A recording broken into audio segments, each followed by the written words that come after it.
Dans le contexte de ses orientations vers la régulation de la carte des ressources humaines et la rationalisation de sa gestion, le ministère de l'Éducation nationale, de l'Enseignement supérieur et de la Recherche a émis une note concernant la gestion du formulaire de suspension temporaire, dépôt, des employés du secteur de l'éducation nationale.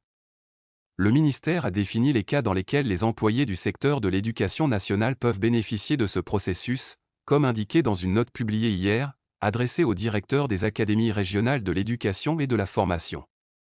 Les cas dans lesquels les employés du secteur peuvent demander à bénéficier de la suspension temporaire comprennent 3 situations. Premièrement, en cas de blessure grave ou de maladie grave du conjoint ou d'un enfant. Deuxièmement, lorsque l'employé du secteur de l'éducation nationale souhaite bénéficier de la suspension temporaire pour rejoindre son conjoint ou sa conjointe, car l'un d'eux est contraint en raison de son travail à résider loin de son lieu de travail. Et troisièmement, en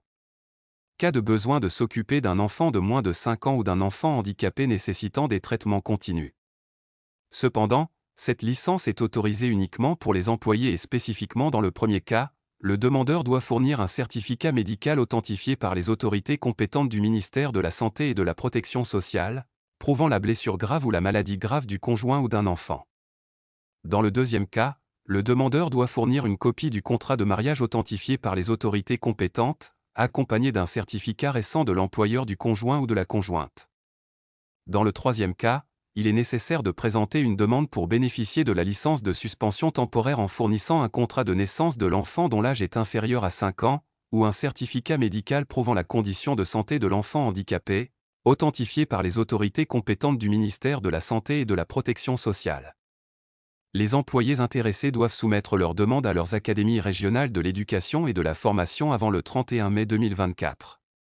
La décision concernant les demandes sera prise par un comité régional après vérification des données administratives et examen des documents fournis avec une liste des bénéficiaires devant être finalisée avant le 22 mars 2024. Il est prévu que les académies régionales de l'éducation et de la formation fournissent, le 22 mars 2024, la liste des bénéficiaires de la suspension temporaire, répartie en fonction du cadre et du corps enseignant. La suspension du paiement de l'indemnité pour les bénéficiaires de la suspension temporaire prendra effet le 1er septembre 2024, tandis que la gestion de la suspension sera traitée par le système informatique de gestion des ressources humaines Mousseiller, et sera envoyée via le système informatique Intégration au Trésor ministériel accrédité auprès du ministère de l'Éducation nationale, de l'Enseignement supérieur et de la Recherche. Le ministère a déclaré que la régulation de la carte des ressources humaines et la rationalisation de sa gestion auront un impact positif sur le bon fonctionnement du système éducatif, en prévoyant une adaptation adéquate des enseignants et des autres personnels enseignants, et en tenant compte de l'importance de certaines opérations à effectuer avant la prochaine rentrée scolaire.